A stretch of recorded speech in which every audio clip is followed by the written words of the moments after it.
పరిశుద్ధులకు తండ్రి, కృపగల దేవా, మీకు మరొకసారి స్తుతులు, స్తోత్రాలు తెలియజేస్తున్నాం. మరి మమ్మల్ని నిత్యము కాచి కాపాడుచున్నందుకు, మా ప్రతి అవసరమును మీరు ఏర్పాటు చేయించినందుకు మీకు కృతజ్ఞతలు చెల్లిస్తున్నాం. ప్రత్యేకంగా మీ వాక్యం విషయంలో మాకు దయచేస్తున్న సమయాన్ని బట్టి, ఆసక్తిని బట్టి మీ కృతజ్ఞతలు చెల్లిస్తున్నాం. మేము ఏవైతే నీ వాక్యం నుండి నేర్చుకోవలసినదో వాటన్నిటిని కూడా మాకు గ్రహింపచేయండి. ప్రతిదాన్ని కూడా మేము నీ జ్ఞానంతో పరిశుద్ధాత్మ యొక్క సహవాసంలో అర్థం చేసుకుంటే కృపను అనుగ్రహించండి. మరి దాన్ని మా జీవితంలో నైనా మేము పాటించుటకు, మరి నీ నామ మహిమార్థమై జీవించుటకు, నీ ఆశీర్వాదముల విషయంలో మేము మరి తృప్తి పొందుటకు సహాయం చేయమని, రావాల్సిన వారిని నాయన మీరు మరి త్వరగా తోడుకుని రండి. ఆటంకములు నీళ్ళు తొలగించండి. ఈ క్లాసు పర్యంతము శోధన నుండి మమ్మల్ని కాపాడమని యేసు పరిశుద్ధ నామమున నడిచినాం తండ్రి. ఆమేన్. యేసుక్రీస్తు ప్రభు ఉపమానాలు, ఆశ్చర్య కార్యాలు అనే సబ్జెక్ట్ ని ప్రతి గురువారం లేదా శుక్రవారం నాడు మనం చూసుకుంటున్నాం. ఆ క్రమంలో మనకు ఉపమానాలు అయిపోయినాయి. ఇంకా ఆశ్చర్య కార్యాలు చూస్తున్నాం. ఈ రోజు మరి యొక్క ఆశ్చర్య కార్యాన్ని మనం చూద్దాం. అయితే ఇది ఆశ్చర్య కార్యము మీద ఆధారపడినప్పటికీ మనుషుని యొక్క బలహీనత ఎంతవరకు దేవుణ్ణి అసంతృప్తి చెందుతో అసంతృప్తి కలిగిస్తుందో దేవునికి, అలాగే మనుషుడు సులువుగా అయిపోయే మార్గాన్ని ఎంచుకోవడానికి ప్రయత్నం చేస్తాడు, కానీ దేవుడు కోరుచున్న విశ్వాస స్థాయికి రావటానికి ఇష్టపడ్డాం. అంటే ఇప్పుడు అడగకుండా మనకు అన్ని జరిగిపోతున్నాయి అనుకోండి, అడగాల్సిన అవసరం ఉండదు.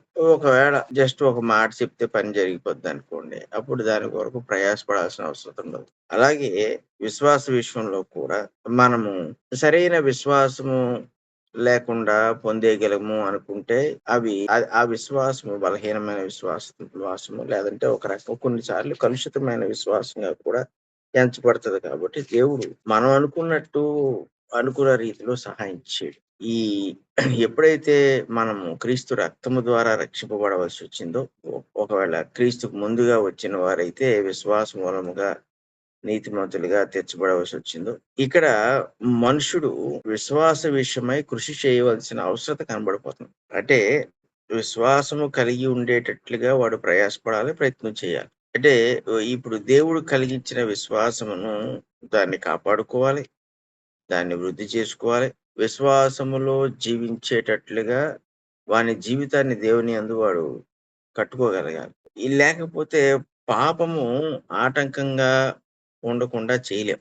ఈ విశ్వాసం ఎక్కడైతే బలహీన పడుతుందో అక్కడ పాపం ఏర్పడిపోతుంది. సో ఈ రోజు మనం చూసుకునే ఆశ్చర్య కార్యము ఇది మనను గురించి ఎక్కువగా మాట్లాడుతుంది, ప్రభువు గురించి కన్నా కూడా. ఇదే ఇప్పటికే ప్రభు చాలా ఆశ్చర్య కార్యాలు చేశాడు, చాలా రకాల పరిస్థితుల్లో చేశాడు. వాటి ద్వారా రకరకాల జ్ఞానాన్ని మనుషులకు కలిగించేటట్లుగా చేశాడు ఆయన.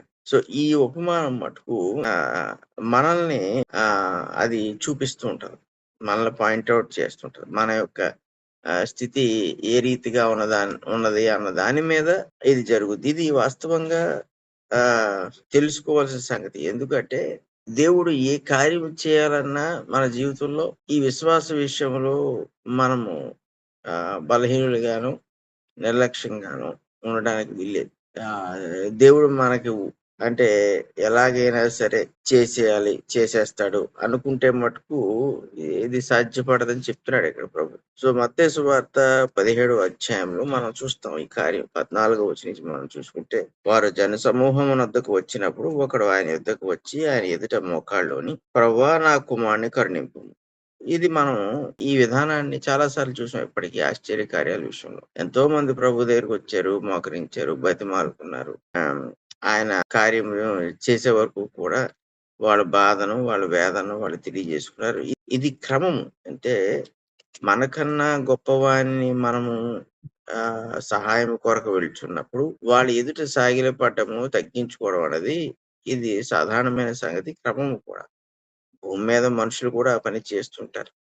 అయితే ఇక్కడికి యేసు ప్రభు సాధారణ మనిషి కాదు అనేది ఈ పాటికే ప్రజలకి అర్థమైపోయింది. కాబట్టి ఆయన యొద్దకు వచ్చే ప్రతి వాడు కూడా దేని విషయంలో అయితే వాడు పొందాలనుకుంటున్నాడో అది పొందాలనే ఉద్దేశంతో ఉన్నాడు. కాబట్టి ఇది మనస్ఫూర్తిగానే ఆయన ముందు ఇలా సాగిలపడుతున్నారు. అది భయంతో అవ్వచ్చు, లేకపోతే వాళ్ళ అవసరం యొక్క తీవ్రత కావచ్చు. కొన్నిసార్లు మన పరిస్థితులు తీవ్రమైనవనుకోండి, దేవుడు ఇదివరకు చేసిన దానికన్నా కూడా ఆహ్, ఎక్కువగా చేయాలనో, తొందరగా చేయాలనో, బలంగా చేయాలనో, మనం ఒకవేళ బలహీనంగానో లేదంటే నిర్లక్ష్యంగా ఉన్నా కూడా దేవుడు చేసేయాలను అనుకునే పరిస్థితొస్తది. ఎందుకంటే, ఆ పరిస్థితి యొక్క తీవ్రత అటువంటి ఆలోచన కలుగజేస్తది. సో, ఈ వ్యక్తికి ఇక్కడ పరిస్థితి చిన్నదేం కాదు. అతడు తట్టుకోలేనంత పరిస్థితొచ్చింది. ఇప్పుడు ప్రభువా నా కుమారుడిని కరుణింపు అంటున్నాడు. ఈయన కరుణించడానికి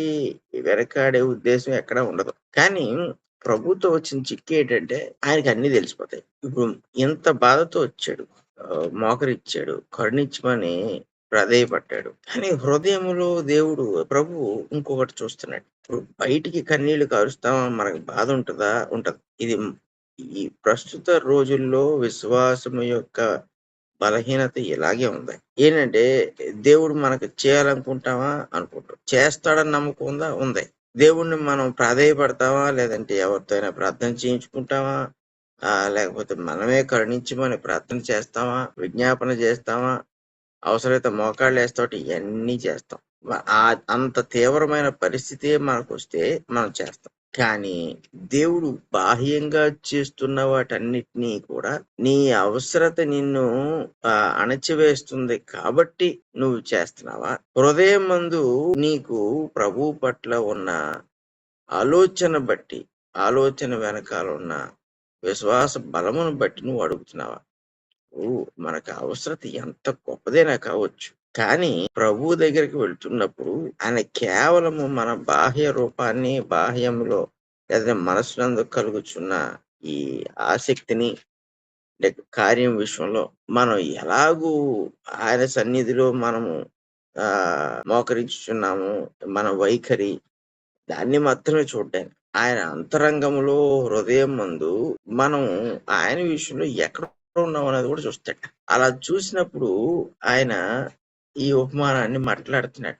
ఇప్పుడు వ్యక్తి ఇంతటి వేదనతో వచ్చాడు ఈయన దగ్గరికి. కరుణింపమన్నాడు. ఇప్పుడు అతను తన కుమారుని యొక్క పరిస్థితిని ఎక్స్‌ప్లెయిన్ చేసుకుంటున్నాడు. నేను ఎటువంటి తీవ్రమైన స్థితిలో ఉన్నానో, భయంకరమైన బాధలో ఉన్నానో చూడు అంటున్నాడు. తప్పులేదు ఇలా అనటంలో. మనం కూడా అదే చెప్తాం దేవుడికి మన అవసరాల గురించి. ఇదిగో నా పరిస్థితి చూడని చెప్తాం. సో, ఇతడు కూడా ఎక్స్‌ప్లెయిన్ చేస్తాడు. వాడు రోగి మిక్కిలి బాధపడుచున్నాడు. అంటే ఒక రకంగా అతనికి కొంచెం అంటే ఈ తండ్రి వివరణలంటే అతనికి మెంటల్ అన్నమాట.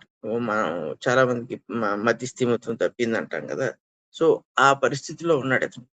సో, మిక్కిలి బాధపడుచున్నాడు. అయితే అతడు మతి స్థిమితము లేని అంటే తప్పిన వాడిగా ఉన్నాడని ఎలా చెప్పగలుగుతున్నాడు తండ్రి అంటే, అతని కుమారుడు చేస్తున్న క్రియలే, చేష్టలే. ఏమన్నాడు? ఎలాగనగా అగ్నిలోను, నీళ్ళలోను తరచుగా పడుచున్నాడు. సో, ఇప్పుడు ఎలా ఉంది పరిస్థితి? ఇప్పుడు సరే పొయ్యి ఎలిగిచ్చారనుకోండి, వంటున్నాడనుకో అందులోకెళ్ళిపోతున్నాడు. కాసేపు పక్కన నీళ్లున్నాయనుకోండి, ఆ నీటిలోకెళ్ళిపోతున్నాడు. సో, ఇందులో కాసేపు, అందులో కాసేపు అంటే తనను తను హాని చేసుకుంటున్నాడు. ఇది వీళ్ళెవరు కంట్రోల్ చేయలేకపోతున్నారు. అతనిలో ఉన్న బలము అతనికి ఆ వ్యక్తిలో కన్నా గొప్పదే. సో, ఇక్కడ ఎవరు ఇతని కుమారుడిని కంట్రోల్ చేస్తారో మనకు అర్థమైపోతుంది. అపవిత్రాత్మ చాలా బలమైనది. వాడిని కంట్రోల్ చేస్తుంది. ఈ అపవిత్రాత్మ అతనిలోకి ఎందుకు వెళ్ళిందనడానికి ఇక్కడ కారణాలు చెప్పట్లా. ఇంకెక్కడైనా చూడండి అపవిత్రాత్మను దేవుడు యేసుప్రభు వాటిని వదలగొట్టినప్పుడు ఎప్పుడూ కూడా ఎక్కడి నుంచి వచ్చినియి, ఎందుకు వచ్చినియి అనేది పెద్దగా మనకు చెప్పరు. కానీ అపవిత్ర ఆత్మ ఎప్పుడూ కూడా పవిత్రమైన చోట్లోకి రాలేదు. దానికి అనుకూలమైన పరిస్థితి ఏర్పడితేనే వస్తది. అంటే దాన్ని ఆహ్వానించగలిగే పరిస్థితి ఉండాలి. పరిశుద్ధత ఉన్న చోట అపవాది ఉండలేడు. సో, ఈ అపవిత్ర ఆత్మలో పట్టుచున్న వాళ్ళందరూ కూడా వాళ్ళ హృదయాల్లో అపవిత్రతకు అవకాశం ఇచ్చారు. లేదా వాళ్ళ గృహములో అపవిత్రతకు అవకాశం ఉంది. కాబట్టి ఎక్కడ పాపము ఫ్రీగా పనిచేస్తుందో అక్కడ ఈ వస్తూ ఉంటాయి. వాటికి అనువుగా ఉంటది ఆ స్థలం. సో, ఈ ఈ ఈ వ్యక్తికి అపవిత్రాత్మ పట్టడం, సో, అతడు ఇలా పనిచేయటము, కాసేపు నీటిలో, కాసేపు అగ్నిలో పడటం జరుగుతుంది. అయితే 16వ వచనంలో వచ్చేటప్పటికి అతడు ఒక సంగతిని చెప్తున్నాడు. అంటే ఏంటంటే తన ప్రయత్నం గురించి చెప్తున్నాడు. ఏమంటున్నాడు? "నీ శిష్యుల యొద్దకు వారిని తీసుకొని వచ్చితిని. కానీ వారు వారిని స్వస్థపరచలేకపోయారని" చెప్పాడు. ఇప్పుడు ఏం చెప్తున్నాడు ఇక్కడంటే శిష్యుల యొక్క అసమర్థతను చెప్తున్నాడిక్కడ. నీ శిష్యులకి నీ అంతటి శక్తి సామర్థ్యాలు లేవు. నీ దాకా ఎందుకులే అని నీ శిష్యుల దగ్గరికొచ్చేసా. సో, శిష్యులతో పనయిపోతుంది అని ఇప్పటి వరకు ఎవడు అనుకోలేదు. ఇప్పటి వరకు మనం చూసిన ఆశ్చర్య కార్యాలన్నిటిలో కూడా శిష్యుల వల్ల పనయిపోతది అనుకుని శిష్యుని దగ్గరికొచ్చిన వాడు ఎవడు లేడు. అందరూ ప్రభు దగ్గరికే వచ్చారు. ఇప్పుడు శిష్యుల దగ్గరికి ఎందుకెళ్ళాడు ఇతను? అంటే శిష్యులు చేసేయగలరనుకున్నాడా? లేతే ప్రభు దగ్గరికెళ్ళడానికి అతనికి నామోషీయా? లేతే భయపడ్డాడా? ఈ కారణాలేం చెప్పట్లేదు. ఇప్పుడు చాలా మంది క్రైస్తవులు చేస్తున్న పని కూడా కష్టం వచ్చినప్పుడు ముందు సేవకుడి దగ్గరికెళ్ళిపోతారు. సేవకుడి దగ్గరికెళ్ళిపోయి సేవకుడు ప్రార్థన చేసేస్తే దేవుడు చేసేస్తాడనే నమ్మకంతో ఎళ్ళిపోతారు. ఇప్పుడు సేవకుడు ప్రార్థన చేస్తే దేవుడు వినొచ్చు. ఆ సేవకుడికి ఆ స్థాయి ఉందనుకోండి దేవుడు వింటాడు. కానీ దేవుని దగ్గరికి వెళ్ళక్కర్లేకుండా సేవకుడి దగ్గరికి వెళ్ళిపోతే చాలు అనుకుంటే అప్పుడు చేయడు. అప్పుడు ప్రభువు దానికి పరిష్కారాన్నివ్వడు. మీరు భక్తుల్ని ఎంతమంది ఏలియాని చూసుకోండి, ఎలీషాని చూసుకోండి, క్రొత్త నిబంధనలు పాత నిబంధనలు ఇర్మియా, యెషయా ప్రవక్తలు వీళ్ళందరిని చూడండి. వీళ్ళందరూ కూడా దేవుని కార్యాలు చేసిన వాళ్ళే. ఎవరు మనుషులు వాళ్ళని విజ్ఞాపన చేసినప్పుడు చేసిన వాళ్ళు చేయకుండా ఏమి లేదు. కానీ ఒకవేళ షార్ట్ కట్ నేర్చుకున్నామనుకోండి. షార్ట్ కట్ అంటే ఏంటంటే ఇక ఇక పెద్ద విశ్వాసంతో పని లేదిక్కడ. ఇప్పుడు ఆ సేవకుడు దేవుడిని నమ్ముతున్నాడు. సేవకుడికి వాక్యం తెలుసు. సేవకుడు మరి ఈళ్ళ రక్షణలోకి నడిపించాడు కాబట్టి, ఇప్పుడు సంఘంలో ఉన్న సభ్యులకి ఏమంటారండి అనౌన్స్‌మెంట్ ద్వారా ప్రార్థన చేయమంటము.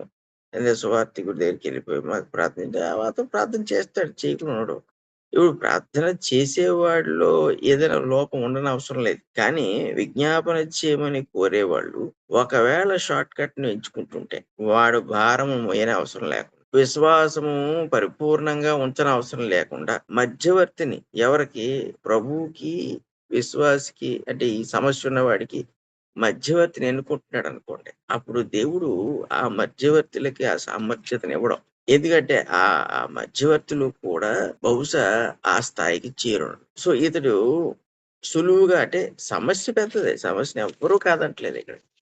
కానీ సమస్య పెద్దదైనప్పుడు దానికి తగిన వాడే దానికి సహాయం చేయాలి. అంతేకాని ఇప్పుడు చూడండి చిన్న పావునైనా పెద్ద కర్రతో కొట్టమంటారు.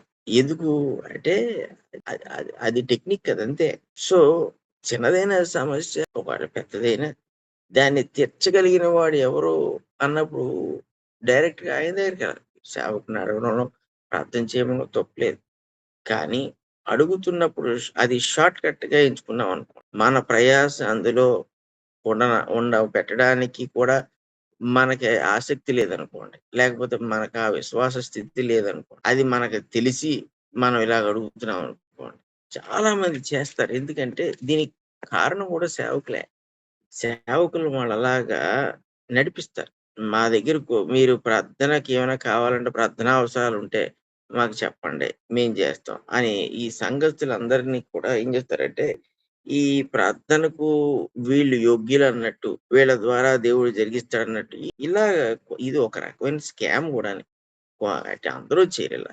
కానీ చాలామంది ఇలా ఉంటారు. ఇలా చేయటము, ఏదో ఒక పరిష్కారాన్ని వాళ్ళకి చూపించినట్లుగా చేయటము. దీనివల్ల విశ్వాసములో ఎదగడం కన్నా కూడా షార్ట్ కట్‌లో డిపెండ్ అయిపోతారు. సో, ఇప్పుడు ఏ చిన్న సమస్యొచ్చినా ఆఖరికి ఎలా వచ్చేస్తదంటే, మా అబ్బాయి పరీక్ష రాస్తున్నాడండి రేపు దాని కొరకు ప్రార్థన చేయండి అంటారు. అడగడం తప్పా అంటే ఇదేంటి అడగకూడదా అండి అంటే, అడగకూడదని కాదు. అడిగినప్పుడు దానికి తగినంత విశ్వాసం మన దగ్గర ఉండుండాలి. ఇప్పుడు అలాంటి ఆటిలకి కొంతమంది ఎగ్జామ్స్ రాసేటప్పుడు ఎలా ఉంటదంటే కొన్ని మానసిక పరిస్థితులుంటాయి వాళ్ళకి. అంటే ఏంటంటే భయమనో లేకపోతే ఇంకోటి.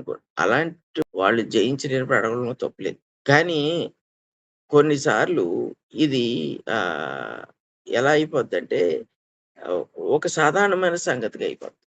10థ్ క్లాస్ పరీక్షలు రాస్తున్నారు పిల్లలు.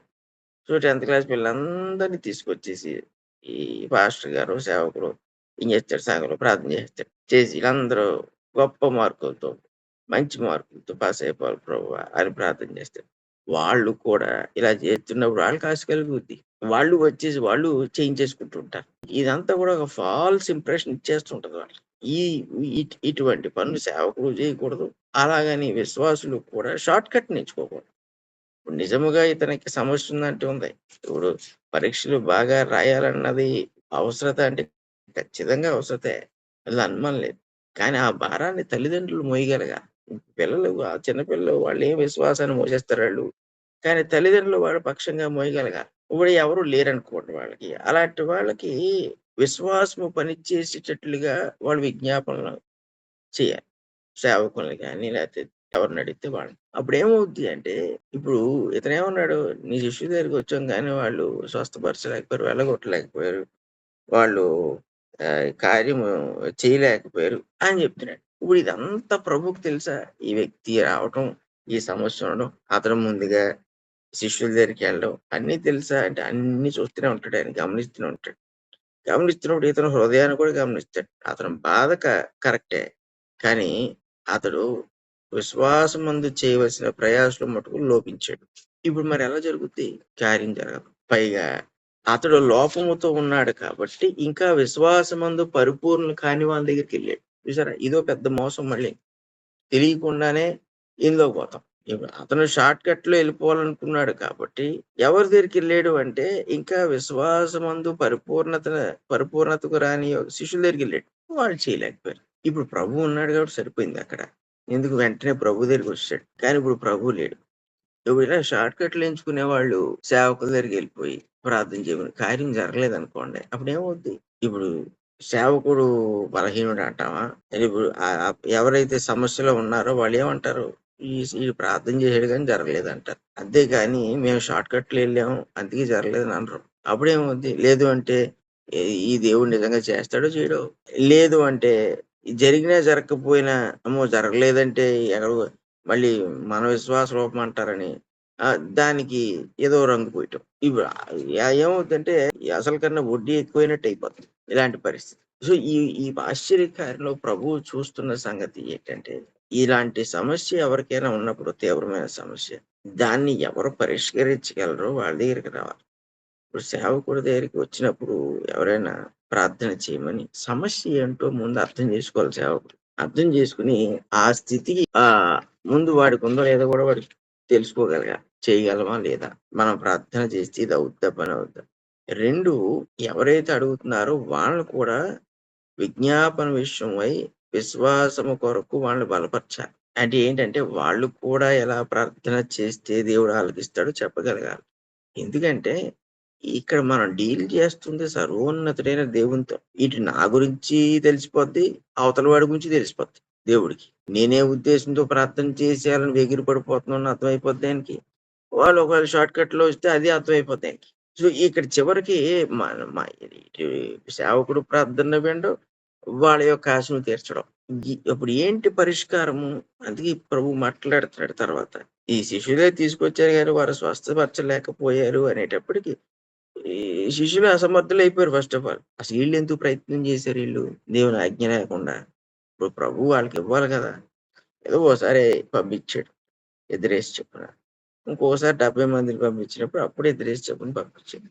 వీళ్ళు దాన్ని అనుభవించి ఇది ఎంత గొప్పగా ఉందో, ఎంత సంతోషంగా ఉందో, ఇంత విజయం ఎంత గొప్పగా ఉందో అనుభవించారు. మళ్ళీ ఇంకెప్పుడు వీళ్ళని చేయమని ఎప్పుడు అప్పగించలేదు. మరి అప్పగించినప్పుడు వీళ్ళ దగ్గరికి వెళ్ళినప్పుడు వీళ్ళెందుకు ప్రయత్నం చేశారు? నువ్వు మా దగ్గరికి కాదు ప్రభువు దగ్గరికెళ్ళాలని చెప్పాలి గదా! అంటే వాళ్ళ విశ్వాస పరిపూర్ణతకి ఇంకా రాలేదు. ఈరోజు సేవకులు ప్రార్థన చేయకూడదని నేను అనను. ఎవరు ఏ అవసరతలో ఉన్నా కూడా సేవకుడు ఖచ్చితంగా ప్రార్థించాలి. వాళ్ళు అడిగినా, అడగకపోయినా చేయాలి. ఒకవేళ మనకు తెలీదనుకోండి, వాళ్ళకి తెలిపినప్పుడు మనం చేయాలి. కానీ ఇది వాళ్ళల్లో కూడా అటువంటి విశ్వాస భావమే ఉండేటట్లుగా చేయాలి. అప్పుడు దేవుడు కార్యం చేస్తాడు. అంతేగాని ఈ విశ్వసిస్తున్న వారు విశ్వాస విషయంలో ఏ భారం మోయకుండా సేవకుడు చెప్పేస్తే అతను చేసేస్తే జరిగిపోద్దనుకుంటే మటుకు ఈ రోజుల్లో పక్కన ప్రభువు లేడు. సేవకుడు చేయకపోతే ప్రభు దగ్గర పరిగెత్తుకెళ్ళిపోవడానికి. సో, అందుకే ఎప్పుడూ కూడా పర్సనల్ లెవెల్‌లో అంటే వ్యక్తి స్థాయిలో ప్రతివాడు విశ్వాసంలో వృద్ధి చెందాలి. బోధ చేసేవాడు కూడా ఆ క్రమంలోనే బోధ చేయాలి. వాళ్ళు విశ్వాసమందు పరిపూర్ణులయ్యేటట్లుగానే బోధ చేయాలి. వాళ్ళంతలో వాళ్ళే ప్రార్థన చేసుకుంటే, దేవుడు వాళ్ళకి పరిష్కారం ఇచ్చేటట్లుగా వాళ్ళని నడిపించేయాలి. అంతే తప్ప ప్రతి దానికి నా దగ్గరికే రావాలి వస్తే నేను ప్రార్థన చేస్తాననే స్థాయిలో ఎప్పుడూ సేవకుడు ఉండకూడదు. వాడు ఎప్పుడైతే ఆ స్థాయికొచ్చాడో వాడు గర్వంతుడైపోయాడు. ఇంక అందులో అనుమానం లేదు. వాడు అతిశయించేస్తున్నాడు. ఇది వాడికి మాత్రం నష్టం కాదు. విశ్వాసులందరికీ నష్టం. ఎందుకంటే చాలా విషయాలు దేవుడు పట్టించుకోడు. ఇప్పుడు ఈ సేవకుడు ఆస్త, విశ్వాసం అనేది సేవకుడితో ప్రారంభమైందా? విశ్వాసం అనేది. దాని కర్త ఎవరు? యేసుక్రీస్తు ప్రభు. దాన్ని కొనసాగించేదెవడు? యేసుక్రీస్తు ప్రభు. ఈ ఆలోచన ఈ సేవకుడికి ఉండాలి, విశ్వాసులకి ఉండాలి. ఇక్కడ శిష్యులకి ఉండాలి. అయితే శిష్యులకి ఇంకా పరిపక్వత రాలేదు. నేర్చుకుంటున్నప్పుడు కొన్నిసార్లు తప్పిదాలు జరుగుతాయి. ఒకవేళ మన దగ్గరకొచ్చాడు అంటే మనకి పెద్ద వాల్యూ ఇచ్చాడనమాట అనే చిన్న ఫీలింగ్ కలుగుద్ది. కానీ ఆళ్ళు ఫెయిల్ అయ్యారు. ఇది విశ్వాస వైఫల్యం ఇది. జీవితంలో విశ్వాస వైఫల్యాలుంటాయి. ఎందుకంటే మనము మన విశ్వాస స్థాయి కన్నా ఎక్కువగా ఊహించుకున్నప్పుడు, లేకపోతే మనము ఈ దేహమందు ఎక్కువగా ఆశపడినప్పుడు, మనము రాంగ్‌గా లీడ్ చేయబడతాం. అప్పుడు మనం జరుగుద్దనుకుంటాం గానీ జరగదు. మనం ప్రార్థన చేసాం కాబట్టి జరిగిపోద్దనుకుంటాం. పలానా టైంకి జరిగిపోద్ది. లేతే ఈ కాలానికి జరిగిపోద్దనుకుంటాం. ఇది సాధారణంగా ఈ శిష్యులే ఫేస్ చేసారు ఇది అంటే యేసు ప్రభుతో నడుస్తూ మిగిలిన వాళ్ళందరూ కూడా ఈ లైఫ్‌లో ఎక్కడో చోట ఈ విశ్వాస వైఫల్యాలను ఎదుర్కొంటారు. ఇయి ఏం పాపాలు కాదివి. కాకపోతే ఏంటంటే ఎదగటానికి మన స్థాయిని మనకు చూపిస్తే అంతే. సో, ఈ విశ్వాస వైఫల్యాలుంటాయి. ఈ విశ్వాస వైఫల్యాలు ఏం జెప్తాయి అంటే ఇప్పుడు శిష్యులకి ఏం జెప్పిందిక్కడ? మనం చూస్తాం ఈళ్ళ తర్వాత. ఈ విశ్వాస వైఫల్యం ఏం జెప్పిందో. అంటే విశ్వాసములో వీళ్ళు ఫెయిల్ అయ్యారు. విశ్వాస వైఫల్యం అంటే. అది విశ్వాసానికే వైఫల్యం వచ్చిందని కాదు. వీళ్ళకి కలిగి ఉండవలసినంత విశ్వాసం కలిగి ఉండలేదు కాబట్టి, ఆ వ్యక్తి వీళ్ళని అడగడానికొచ్చినప్పుడు వీళ్ళు ఫెయిల్ అయ్యారు. ఈళ్ళ దగ్గర ఉందనుకున్నారు. చూసారా? ఉందనుకోవడం ఎంత తప్పు. ఇప్పుడు స్వస్థత కాబట్టి ఈళ్ళు ఫెయిల్ అయినట్టు కనబడుతుంది. అదే వాక్యం చెప్పడం అయితే, ఇప్పుడు ఎంతో మంది అజ్ఞానుల్ని, బుద్ధిహీనుల్ని, భక్తి లేనోళ్ళని, రకరకాలుగా జీవించేవాళ్ళని ఇలా సేవకులుగా తీసుకొచ్చి సంఘాల్లో వాక్యం చెప్పించుకుంటారు. వాడు ఎలాంటోడైనా సరే. వాడి వాక్యమే కదా! ఏదైనా చెప్పొచ్చు. అది పని చేస్తదన్నా, పని చేయకపోద్దన్నా ఆటికింత చెప్పేస్తాడు. మనం కూడా చెప్పేసాడనుకుంటాం. ఇలాంటి మోసంలో ఎంతో మంది ఎళ్ళిపోతుంటారు. ఆ వాక్యమే రైట్ అనుకుంటారు. అది చెప్పిన వివరణే రైట్ అనుకుంటారు. అదే స్వస్థత దగ్గరికొచ్చేటప్పుడు చూసారా ఎలా దొరికిపోయారో. ఇప్పుడు స్వస్థత నుంచి బయట సేవకుడు నిజంగా చేయలేకపోవడం కూడా అప్పుడేంటి పరిస్థితి? అప్పుడు వాడు విశ్వాస వైఫల్యంలో ఉన్నట్టే కదా! ఇంకా వాడు ఎదగవలసిన వాడనే కదా! సో, ఈ ఇష్యూస్ ఏర్పడ్డాయి. ఎందుకు అంటే వచ్చిన వాడు విశ్వాస బలము చేత రాలేదు. పొందాలనొచ్చాడంతే. అందుకు షార్ట్ కట్‌ని ఎంచుకొని ప్రభువు దగ్గరికి కాకుండా, ప్రభువు యొక్క శిష్యుల దగ్గరికెళ్ళిపోయాడు. ఈ ప్రభువు యొక్క శిష్యుల దగ్గరికెళ్తే పనయిపోద్దనుకున్నాడు. కానీ దేవుడు దాన్ని జరగనివ్వలేదు. ఇప్పుడు సర్వాధికారం ఎవరిది? దేవుడు ఎవరికిచ్చాడు? ఎవరి యొద్ద ఉంటది సర్వాధికారం? ఈ సర్వాధికారికి ఎప్పుడూ కూడా ఒకవేళ శిష్యుడైనప్పటికీ దాసుడుగానే ఉండాలి. సో, ఇక్కడ చేయలేకపోయినప్పుడు యేసుప్రభు ఏమన్నాడు చూడండి. విశ్వాసము లేని మూర్ఖతరము వారలారా అన్నాడు. ఇక్కడ మూర్ఖము అనే మాటను ఉపయోగించాడు గానీ, అసలు వాస్తవంగా దీని అర్థం ఏంటంటే, విశ్వాసము లేక చెడిపోయిన వారలారా అంటాడు. ఇది ఇది భయంకరమైన వివరణ ఇది. మూర్ఖత్వం ఆహ్, ఆహ్, మనం మనకు నచ్చినట్టుగా డిఫైన్ చేసుకోవచ్చు మూర్ఖత్వాన్ని. సో, ఎంత చెప్పినా వినరు అనే దాన్ని మనం చెప్పాలనుకుంటున్నాం అనుకోండి, మూర్ఖుడంటాం. అంటే ఏంటంటే వీడికి ఎంత చెప్పినా వీడు వినరా బాబు! వీడంతే మూర్ఖుడంటాం. ఇప్పుడు ఆ డెఫినిషన్‌కి సాధారణంగా అలవాటు పడిపోయి ఉంటాం మనం. కానీ విశ్వాసము లేక చెడిపోయిన వారులారా అన్నారంటే అర్థం ఏంటంటే, ఏ వ్యక్తి అయితే నా కుమారుడిని స్వస్థపరచు అని వచ్చాడో ఇప్పుడు అతన్ని ఉద్దేశించే కాదు. అక్కడున్న వాళ్ళందరిని ఉద్దేశించి మాట్లాడుతున్నాడు. ఏమంటున్నాడంటే, "మీ విశ్వాసంలో దోషం ఉందంటున్నాడు." మీ విశ్వాసం సగం అంటే మీరు శరీర తత్వాన్ని కలిగుంటున్నారు.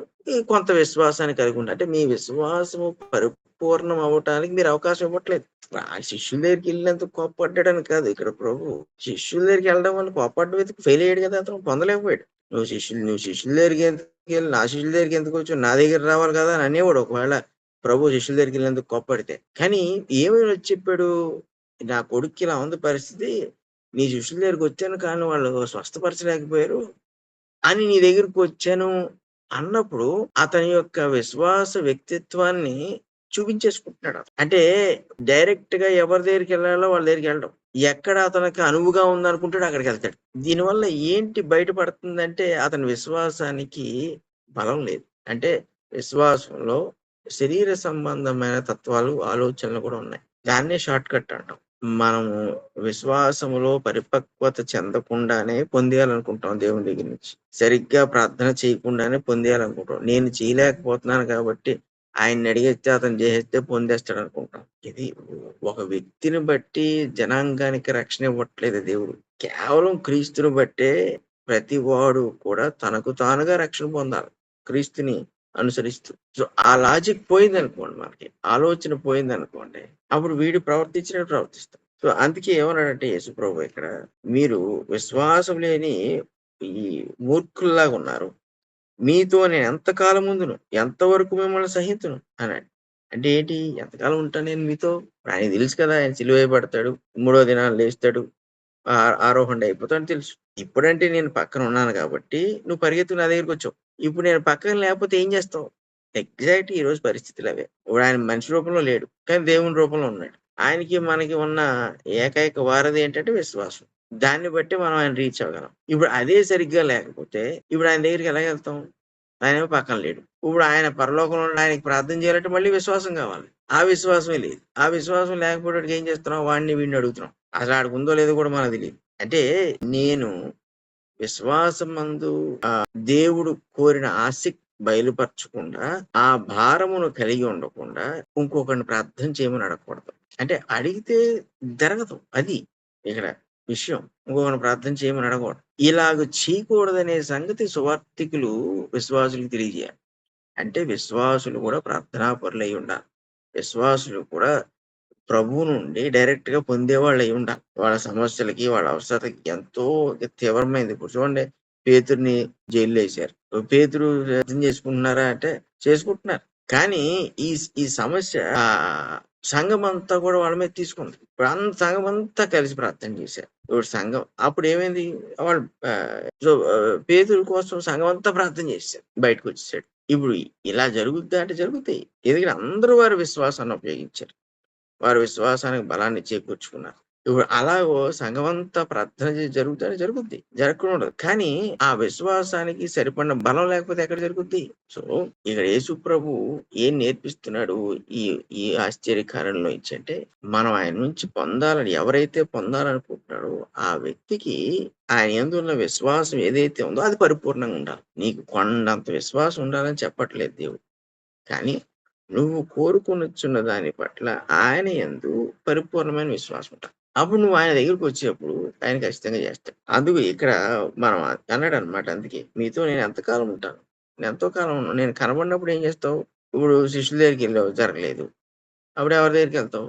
ఇంకెవరి దగ్గరికెళ్ళవు. ఇంటికెళ్ళిపోవడమే. ఇప్పుడు శిష్యులు తర్వాత వీళ్ళు గొప్ప పరిచారకులు లేకపోతే బోధకులు, అపోస్తలులు అయ్యారు కాబట్టి వీళ్ళ విశ్వాసం దేవుడు వీళ్ళని పరిపూర్ణతకు తీసుకెళ్ళి పరిశుద్ధాత్మని ఇచ్చాడు కాబట్టి, వీళ్ళు ప్రభు స్థానంలో భూమి మీద ఉండి పని చేయగలిగారు.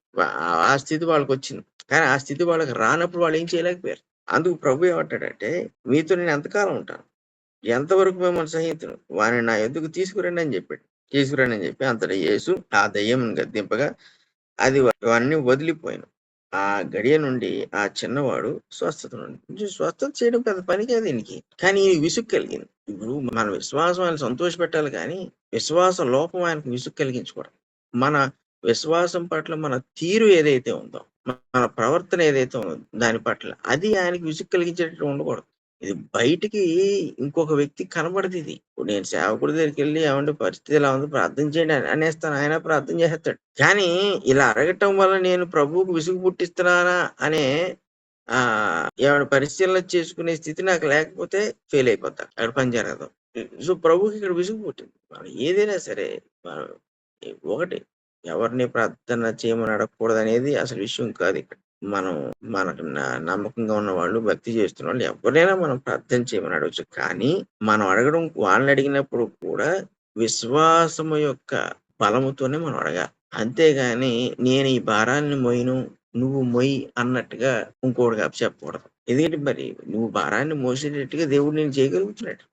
ఇప్పుడు మనకు పాప క్షమాపణ ఇచ్చినప్పుడు ఏం చేశాడాయన? కొంచెమే పరిశుద్ధపరిచాడా? ఓ 90% పరిశుద్ధపరిచాడా? దేనికి మనల్ని యోగ్యులుగా చేసాడంటే దేవునికి కుమారులుగాను, కుమార్తెలుగాను యోగ్యులుగా చేసాడు. ఇప్పుడు ఏ కుమారుడు తండ్రిని అడగడు. ఏ కుమార్తె అడగదు తండ్రిని ఏది కావాలంటే అది. అక్కడ ఒక లైసెన్స్ వచ్చిందిగా. ఒక ఫ్రీడమ్ వచ్చిందిగా. ఇప్పుడు ఆ ఫ్రీడమ్‌ను మనం ఉపయోగించుకోలేని పరిస్థితుల్లో ఉన్నప్పుడు, మనం ఎంతమందిని అడిగినా కూడా ఉపయోగం ఉండదు. సో, ఇప్పుడు ఎప్పుడైనా శిష్యులు పౌలు గాని, ముఖ్యంగా ఇప్పుడు పౌలు ఏమన్నాడు? సువార్త కొరకు ఎప్పుడు ప్రార్థన చేయమంటూ ఉండేవాడు. అడిగేవాడు సంఘాన్ని. సువార్త కొరకు ద్వారం తెరవబడుతుంది కాబట్టి ఇక్కడ అనేకులు రక్షింపబడినట్లు ప్రార్థన చేయండి అని అనేవాడు. అంటే పౌలేమన్నా తప్పించుకుంటున్నాడా? లేదంటే పౌలుకి షార్ట్ కట్ ఏమన్నా అవసరమైందా? అంటే కాదు. ఈ జైల్‌లో పేతురున్నప్పుడు అందరూ ప్రార్థన చేస్తే ఎలా కార్యం జరిగిందో. ఎందుకు? ఎవరిని అడుగుతున్నాడు పౌలు అంటే విశ్వాసమందు బలమును చేకూర్చుకోగలిగే వారిని అడుగుతున్నాడు. తనొక్కడి ప్రార్థన సరిపోద్ది. వాళ్ళందరూ చేయాల్సిన అవసరం లేదు. కానీ వాళ్ళందరూ కూడా చేస్తే, వాళ్ళు కూడా అందులో పాలు పంచుకొని ఆశీర్వాదం పొందుతారని అడిగాడాడు. ఇప్పుడు నేను ఒక సేవకుడి దగ్గరికెళ్ళి ప్రార్థన చేయమన్నాననుకోండి, నా సమస్య విషయంలో. అతడు కూడా ఇందులో పాలు పంచుకొని ఆశీర్వాదం పొందుతాడన్న ఉద్దేశంతో అడగగలగాలి నేను. అంతేగాని నేను జేస్తే ప్రభు వినడు, మీరు జేస్తే వింటాడన్న ఉద్దేశంతో ఎళ్ళకూడదు. ఖచ్చితంగా నేను జేసినా వింటాడు, మీరు జేసినా వింటారు. ఒకళ్ళకి ఇద్దరు తోడైతే దేవుడు వారి మధ్యన ఉంటానన్నాడు. అప్పుడు దేవుడు కార్యం జేస్తాడు. ఇందులో నాకొచ్చేది నాకొస్తే మీకొచ్చే ఆశీర్వాదం మీకొస్తది. ఆ ఉద్దేశంతో అడగండి. సో, ఇప్పుడు ఇలా ఎంతవరకు సహించని తీసుకొచ్చాడు, గద్దించాడు, వదిలిపోయింది. ఆ గడియ నుండి ఆ చిన్నవాడు స్వస్థతనుడు. తరువాత శిష్యులు ఏకాంతముగా యేసుని వద్దకు వచ్చి, మేమెందుచేత దానిని వెళ్ళగొట్టలేకపోతిమని అడిగిరి. ఇప్పుడు ఈళ్ళకి కళ్ళు అంటుకున్నాయి. ఓరి నాయనో! ఈడు మన దగ్గరికొచ్చాడు. మనమేమో ఏదో మనకేదో ఉందనుకున్నట్టుగా మనం చేసేసాం గానీ అదేం పని అవ్వలేదు. అంటే ఇప్పుడు మనం ఉండవలసిన స్థాయిలో మనం లేము. ఇయన్నీ వాళ్ళకి చాలా సంగతులు వాళ్ళ గురించి అర్థమైపోయినాయి. విశ్వాస విషయంలో వైఫల్యం చెందారని వాళ్ళకి అర్థమైపోయింది. ఇది అర్థమవ్వడం కూడా మంచిది. ఇలాంటి అనుభవాలు మనం పొందామనుకోండి చాలా మంచిది లైఫ్‌లో. ఎందుకంటే ఈ ఈ ఫెయిల్యూర్స్ వైఫల్యాలవనేవి ఎప్పుడూ కూడా మనల్ని అణిగిమణిగి ఉంచేటట్టు చేస్తాయి. ఎందుకు అంటే మనం తగ్గించుకున్న వారముగానే పొందాలనే ఒక మనస్సును మనకు కలుగజేస్తాయి. ముందు మనం తగ్గిపోవాలి. సో, వీళ్ళు తగ్గిపోయారిక్కడ. మేము తగ్గిపోయిన వారులుగా ఏం చేశారంటే ప్రభు దగ్గరికొచ్చి మేమెందుకు చేయలేకపోయాం అని అడిగారు. ఆయన చూడండి ఎంత సింపుల్‌గా చెప్పాడో. మీరు నాకివ్వలేదు ముందు ప్రయారిటీ. మీ అంతట మీరే చేసేసారు. నా దగ్గరికి తీసుకురావాలి గదా వీళ్ళని. మీరు నా శిష్యులు, నేను మీ యజమానిని. మీరు నన్నెలా మర్చిపోయి ఏం మాట్లాడలేదు. ఆయన సింపుల్‌గా ఏమన్నాడో చూడండి. వాళ్ళని వ్యక్తిగతంగా ఏ స్థాయిలో ఉంటే వాళ్ళు ఈ కార్యం చేసేసేవారో, అప్పుడు ఆ వ్యక్తి నా దగ్గరికొచ్చేవాడు గాదు. మీతోనే పని అయిపోయేదని చెప్పేసాడాయన. ఏమంటున్నాడిక్కడ? అందుకాయన మీ అల్ప విశ్వాసము చేతనే మీకు ఆవగింజంత విశ్వాసముండిన యెడల ఈ కొండను చూచి ఇక్కడి నుండి అక్కడికి పొమ్మనగానే అది పోవును. మీకు అసాధ్యమైనది ఏదియునుండదని నిశ్చయముగా మీతో చెప్పుచున్నానని వారితో నేను. అసలు ఒక్కసారిగా వాళ్ళకి వాళ్ళలో ఉన్న భయం గాని, ఒక అనుమానం గాని, తప్పు చేశామేమో అని అసలు ప్రభు ఆ డైరెక్షన్‌లో లేదు. సేవకుడు ఇలాగే ఉండాలి. అందుకే వీళ్ళు చాలా గొప్ప సేవకులయ్యారు తర్వాత. సో, వీళ్ళలో ఎక్కడా కూడా తమకు తాముగా ఘనత పొందేటట్లు కానీ, లేకపోతే వాళ్ళు ఏంటంటే నలుగురిలో ముఖ్యులుగా ఉండాలనేటట్లు గాని, ఈ వీళ్ళు గాని, పౌలు గాని ఎప్పుడూ ఆ ఉద్దేశంతో లేరు. కారణం ఏంటంటే ఇలాంటి పాఠాలు నేర్చుకున్నారు ప్రభు దగ్గర నుంచి. ఇవన్నీ వాక్యాలున్నాయి. మనం కూడా నేర్చుకోవచ్చు. ముఖ్యంగా సేవకులు, నాయకులు నేర్చుకోవచ్చు. కానీ వాళ్ళకి ఇంట్రెస్ట్ ఉండదంతే. ఇలాంటిట్లి ఇప్పుడు ఈయనేమన్నాడు? మీ అల్ప విశ్వాసము చేతనే అన్నాడు. అంటే మీలో ఏం లోపించిందంటే విశ్వాసం లోపించింది. అదేంటి ప్రభువుని నమ్మట్లేదా? నేను నమ్ముతున్నాం గదా! అన్నీ వదిలేసి నీ వెంట వచ్చామన్నాడు పేతురు. ఈయన ఎక్కడికెళ్తే అక్కడికెళ్తున్నారు. మాకు విశ్వాసం లేదా అంటే, ఆ విశ్వాసం గురించి మాట్లాడట్లేదు. కానీ విశ్వాసములో లోపము గాని, దోషము గాని లేని విశ్వాసాన్ని కోరుతున్నాడు. అంటే బాధ్యత లేని విశ్వాసం ఉండకూడదు. లేకపోతే బలహీనతతో ఉన్న వ్యక్తి యొక్క విశ్వాసం ఎంత బలంగా ఉంటది? అది బలహీనంగానే ఉంటది. ఒకవేళ మా దగ్గరకొచ్చారు కాబట్టని ఒకవేళ అతిశయించుంటే విశ్వాసం మళ్ళీ బలహీనపడిపోద్ది. సో, వీళ్ళకి విశ్వాసం లేదంటలేదు. కానీ అది ఆవగింజంతైనా సరే అది పర్ఫెక్ట్‌గా ఉంటే, దానికుండవలసిన బలముతో అది ఉంటే, ఏ ఆటంకము లేకుండా అది ఉంటే మీకు పని జరిగిపోయేదన్నాడు. మీరే చేసేవారు ఈ పని. అప్పుడు నా దగ్గర అంటే అప్పుడు యేసుప్రభు శిష్యులు చేశారు కార్యం. మేము ప్రభు దాకా ఎళ్ళక్కర్లే ఈళ్ళడిగినా జరిగిపోయింది అన్నందుకు ముందుగా సంతోషించేవాడు ఎవడైనా ఉంటే ప్రభువే అవుతాడు. ఆయనేం అసూయపడ్డు. అసూయపడేవాడైతే ఈళ్ళకి పరిశుద్ధాత్మని ఎందుకిస్తాడు? ఈళ్ళందరిని గూడా దేవుడెందుకు ఊరేగిస్తాడు? సో, వీళ్ళకి ఆ లోపం ఉంది. మనము క్రైస్తవులుగా చాలా చాలా వినుంటాం. ఆవగింజంత విశ్వాసం ఉంటే చాలు. మన ఈ కొండని ఇక్కడి నుంచి అక్కడికి పొమ్మంటే పోద్ది అని చెప్పిన వాళ్ళు వినుంటాం. లేకపోతే దానికి ఆ రోజుల్లో అర్థం వేరు. ఈ రోజుల్లో అర్థం వేరు అని చెప్పిన వాళ్ళు మనం వినుంటాం. అందరిని వినుంటాం. కానీ మన విశ్వాసం ఎప్పుడూ కూడా మనల్నే డౌట్ చేసేటట్టుగా ఉండకూడదు. అదే మనం పరిశీలన చేసుకోవాలి.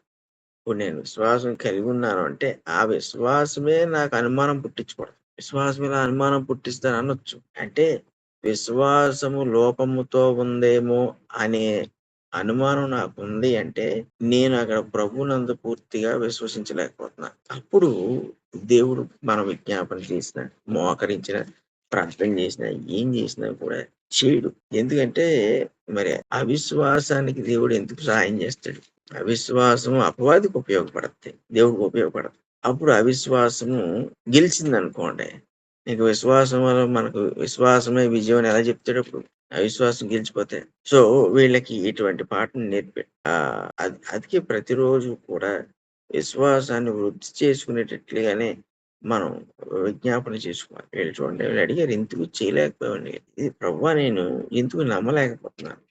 లేకపోతే ఎందుకు దీన్ని ఈ పనిని జరిగించలేకపోతున్నా? నాకు అప్పగించిన దాన్ని ఎందుకు చేయలేకపోతున్నా? ఇప్పుడు బోలెడన్ని కారణాలుంటాయి. ఇప్పుడు మన శరీరం అందు జీవించేవాళ్ళం కాబట్టి, ఏవో శరీర బలహీనతలు, మానసిక బలహీనతలు, చుట్టూ ఉన్న వాతావరణంలో ఉండే పరిస్థితి ఇవన్నీ ఉంటాయి. ఉండకుండా ఉండవు. కానీ వాటన్నిటిని విశ్వాసం జయించేస్తది. అది సమస్య కాదు. మనం చేయలేకపోతున్నాం అనుకున్నప్పుడు విశ్వాసాన్ని వృద్ధి చేసుకోవాలి. సో, ఇది అది దేవుని యొక్క నడిపింపులో నడిచేటట్లుగా చేసుకోవాలి. ప్రతిరోజు ఈ విశ్వాసంలో మనం ఎదుగుతున్నాం అనుకోండి, దాన్ని పరిశీలన చేసుకోవాల్సిన అవసరం లేదింక. నేను విశ్వాసంలో ఉన్నానా లేదా అని చూసుకోక్కర్లేదు. విశ్వాసాన్ని వృద్ధి చేయమని ప్రభువుని ప్రార్థన చేస్తున్నాం అనుకోండి, దాని విషయంలో మనం లోపం కలిగిన వాళ్ళగా ఎంచుకోక్కర్లేదు. ఎందుకంటే మనం అడుగుతుందే దేనికి? ఉన్న స్థితిలోంచి పైకెళ్ళడానికి విశ్వాసం. సో, ఆ కాలిక్యులేషన్స్ అన్నీ దేవుడు చేస్తాడు మన పక్షాన. అలా చేయగలిగినప్పుడు అసలు మనం వ్యక్తులుగా మనమే మన జీవితాల్లో సమస్యలకి మనమే ప్రభు దగ్గర డైరెక్ట్‌గా ఎళ్ళిపోయి వారి పరిష్కారం తెచ్చేసుకుంటాం. అది మూడో వ్యక్తికి తెలియనవసరం లేదు. ఎక్కడైనా కొన్నుంటాయి. ఎప్పుడైనా కూడా. అవి దేవుడు నిర్ణయించినవుతాయి. అప్పుడు మనము ఇంకొక వ్యక్తికి విజ్ఞాపన చేయడం, చెప్పడం, ప్రార్థన చేయమని. అప్పుడు వాళ్ళు కూడా మన మనకు దేవుడు అనుగ్రహించే ఫలితాల్లో పాలు పంచుకునేటట్లుగా మనం వాళ్ళని చేసిన వాళ్ళమవుతాం. అందుకు దేవుడు వాటికి అవకాశం ఇస్తుంటాడు. సరే. అక్కడితో ఈ ఆశ్చర్యకార్యం అయిపోయింది. సో, ఏమైనా ప్రశ్నలుంటే చూడండి. లేదంటే ముగించేసుకుందాం. ప్రార్థన చేసుకుందాం. ఏం లేకపోతే ప్రార్థన చేసుకునేది. పరిశుద్ధుడగు తండ్రి, కృపగల దేవ మమ్మల్ని ఇంతవరకు నడిపించినందుకు మీకు స్తుతులు, స్తోత్రాలు. మాకు ఏది అవసరమో మా జీవితంలో అత్యంత ప్రాముఖ్యమైనది ఏదో నీతో మేము బంధాన్ని బలంగా కలిగి ఉండటకు ఏది అవసరమో దాని విషయమే మమ్మల్ని మీరు బలపరిచినందుకు, ఆలోచింపజేస్తున్నందుకు మమ్మల్ని మేమే పరిశీలన చేసుకుంటాం. ఒక అవకాశం మా ముందుంచినందుకు మీకు వేలాది స్తుతులు, స్తోత్రాలు. మా వలన నాయన ఇదిగో మీ నామము మహింపరచబడాలి. అయితే మేము అందుకు అన్ని విషయముల్లోనూ సన్నద్ధులమై ఉండాలి. మరి ముఖ్యంగా విశ్వాస విషయంలో నాయన మరి ఆ సమయానికి, సందర్భానికి మేము లోపం లేని వారముగా ఉండేటట్లుగా మమ్మల్ని బలపరచమని ప్రార్థన చేయుచున్నాం.